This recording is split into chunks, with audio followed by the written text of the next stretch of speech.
So the Samsung Galaxy S22 Ultra here launched about 2 months ago. I put my SIM inside of it, I've been using it a fair while in the process, and this is my full review. Pros and cons, warts and all. This smartphone is awesome, and for the right person, it's a huge recommend. But who is that person, and who should swerve it? Because it's not all sunshine and roses, there are some things that aren't so great, some things that damn right annoyed me, and this phone has a secret hidden enemy. Let's lay it all out on the table. Subscribe and turn on notifications if you enjoy this sort of content, and let's dive. So first, what do I like? Starting with the S Pen. And this is a strange one for me because I love the idea of the S Pen, always have, but haven't ever really on a daily basis fully integrated it into my life. Yes, the voice crack. Embarrassing.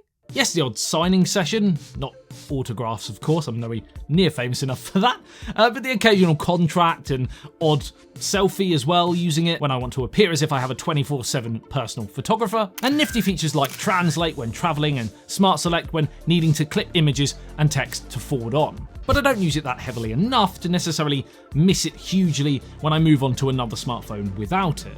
But if you are fully invested in the stylus idea, the experience is absolutely phenomenal. With latency of just 2.8 milliseconds, your movements and the response is, for all intents and purposes, indistinguishable from pen on paper. The hardware and the new AI to predict your intentions to what you're going to draw or write is incredible. If you are a stylus user or a wannabe stylus user, then this is, in my opinion, the best implementation so far, by far, and by a country mile. Dragging and dropping, the ability to annotate things to send to friends or post on social media is really fun and easy. A great bell and whistle for me, but it could be essential for you. A great bell. Speaking of other great bells and whistles, another extra that might influence you is Samsung DeX. This is a fantastic feature that I personally don't think gets enough credit. Phones are becoming more and more powerful with every passing year, but for 95% of us, we don't actually use them to their full capacity. Using them to chat to friends, take a few snaps and watch dance trends and cat videos all day long. Not that I'm against cat videos by any means. Hello Dottie. What are you doing? You're that fluffy, if you were spotty you'd be a snow leopard. Ridiculous. Stick your bum at the camera, no one wants to see that. Say hello, Simba! But in all seriousness, phones like the S22 Ultra here are capable of so much more. Workflow from home, for example, is now an incredibly important part of our daily lives that, in this new norm that we now live in. And I know that a lot of you will probably find yourselves sort of edging back into offices, etc. But I'm sure your time spent at home is still more than it was prior. So naturally, unique features like DeX can be a massive help. Connecting your S22 Ultra to a monitor, for example, to gain a more PC-like experience can be invaluable. Anything from small bits of video editing, from shots that you may have captured on your phone, through to multitasking and opening Android apps in now an almost Windows-like platform, all your settings down to the right, and a full-on desktop of apps installed, with the ability to resize and use in tandem on your phone's data plan, for example, is an amazing two-in-one tool. There are still elements that I'm not so keen on. It still feels, from an animation and layout look, a little bit Android tablet-esque in a way. And there's also, to some extent, still a lack of real support for certain apps, so that the apps know exactly that you're opening them on DeX and not on a tablet or a phone, for that more seamless user experience. But as a completely free tool that you don't get on other flagship smartphones, it's hard to be too critical. But I can be slightly critical about software when it comes to the in-phone experience with their One UI platform. Don't get me wrong, on the whole, I love using One UI, in this case 4.1 over Android 12. It's very clear and appealing on the eye, and the settings section is really well laid out, but some areas just feel that little bit clunky, a little bit overdrawn out, a bit faffy, if that makes sense. Let me explain. For one, swiping up for the app drawer and not being able to then continuously scroll down for the rest of your apps. Instead, you swipe left. I just don't get it. I never have done. And I can't tell you the amount of times I've swiped up in the app drawer for more apps, like every other Android phone, and it goes back home, and then I have to then go back into the app drawer again and remember that I've got to swipe left. It's just annoying. You get used to it, but it's not seamless. I also don't get how, out of the box, the navigation buttons are still there in 2022, and you have to manually select to use gestures. It's not hard, but it's an unnecessary step. Likewise, the fact that the default app drawer order is custom and not alphabetical, like, again, pretty much every other Android phone. It seems odd. You can change this order, of course, but it's again an unnecessary faff when 95% of people realistically probably wouldn't need to customize the order of an app drawer.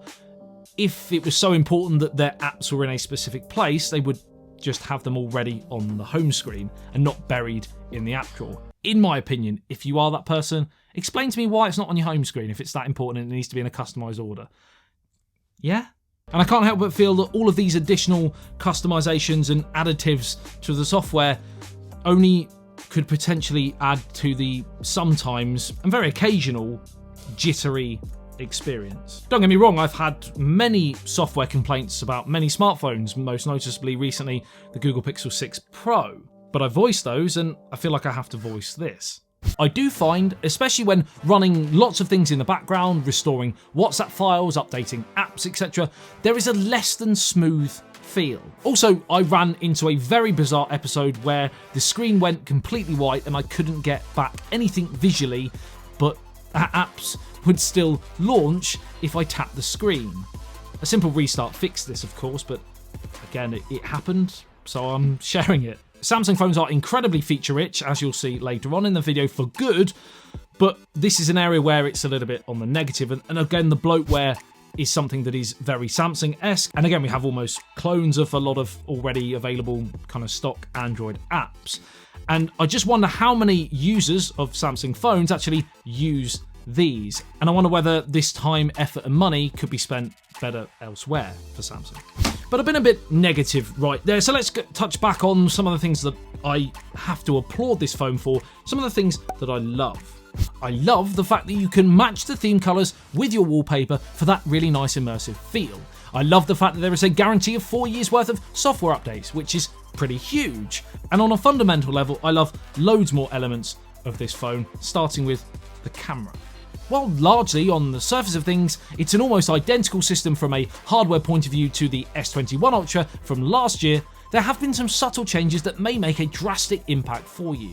The main sensor has a wider optical image stabilization system, and this can really be felt.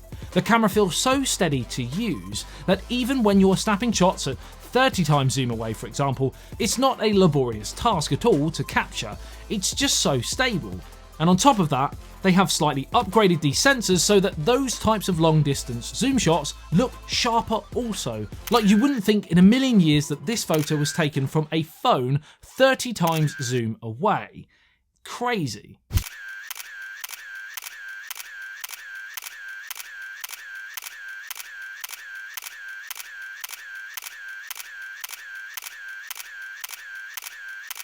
If you nail the timing of portrait shots or selfies, the images are, in my opinion, one of, if not the best in the business. If you nail, because the reliability of the Pixel 6 Pro or the Pixel 6 is still slightly more advanced, in my opinion, in this area, especially when you have a moving target, but overall, it's just an extremely accomplished camera system. Brilliantly detailed primary shots with great dynamic range and nice vibrant colours, a competent ultra-wide angle lens for all your epic land and cityscape shots, and one of the best zoom setups and video options on the market. I think taking everything into account, it might be the best overall smartphone camera available. I've mentioned in previous Samsung videos how almost Apple Samsung product launches and marketing has been, and to some extent you could sort of carry that over to the camera as well. It's on paper a very incremental upgrade, not necessarily pushing the boundaries like they maybe once did from phone to phone each year, but it's slicker and it's more refined. The user experience has improved even though the specs may have appeared to plateau. There are some more niche features like auto FPS for your video, which adapts the frame rate of your footage depending on the lighting conditions that you're in, and auto framing where the AI will detect how many of you are in a shot and will use digital zoom accordingly for a dynamic look. more fun and frolics than necessarily any hardcore photography use, but in this TikTok world that we now live in, when funny prank couple videos are the norm, my word, the acting. Ooh, of some of those. Yes, some of those features will be subjectively helpful or not, but it's just more evidence that this phone is so ram-packed full of features. And again, you could argue it's the most complete phone on the planet right now. Now, it does still subtly depend on the chipset you get, depending on your region, whether that be Snapdragon or Exynos. My good friends Gadgets Boy and Gadgets John did a great piece on the differences of the chipsets on a few things, but mainly the camera performance, and it still feels as good as Exynos chips have become, and in a lot of ways they are very, very similar. There's still certain areas that the Exynos is just that little bit off. With each chipset though, you do get, on the whole, a brilliant experience. Gaming, while slightly better on the Snapdragon version, is still pretty excellent on both, and combined with that gorgeous edge-to-edge 6.8-inch 120Hz AMOLED display, which is incredibly bright and vibrant, it's a pure canvas of joy. But the biggest thing for me here with the comparison is battery life. For years, Exynos chips and their phones have faltered in battery performance compared to its Qualcomm Snapdragon rivals, and thankfully here with the Exynos 2200, the 5000 mAh battery's performance in here is very much now on par with its Snapdragon nemesis, and I find most days I get to the end with around 20% battery left, which for me is very good. But the battle of the chipsets is not the biggest enemy here. It's this guy. The S21 Ultra. Excuse the smashed Spider-Man-esque skin. Yeah. I need to be more careful. So much about the S22 Ultra that is good can also be relatively seen with the previous generation, and for around £400 or dollars less. A pretty substantial saving now that it's been reduced for a phone that has a very similar camera system, the same battery capacity, very similar display, and an also really nice design. And the list goes on. This is a fantastic buy at those reduced prices. So it all comes down to, number one, budget. Number two, do you desperately need the very latest? And three, do you use an S Pen? Because of how competent the S21 Ultra was.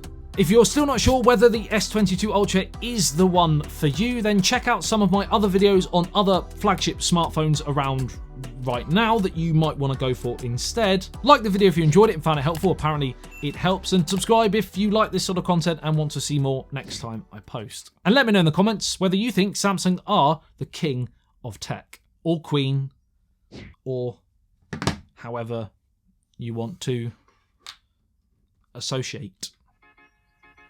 Is that even a word term? I love you and leave you. I'll see you in the next one. It says, peace out.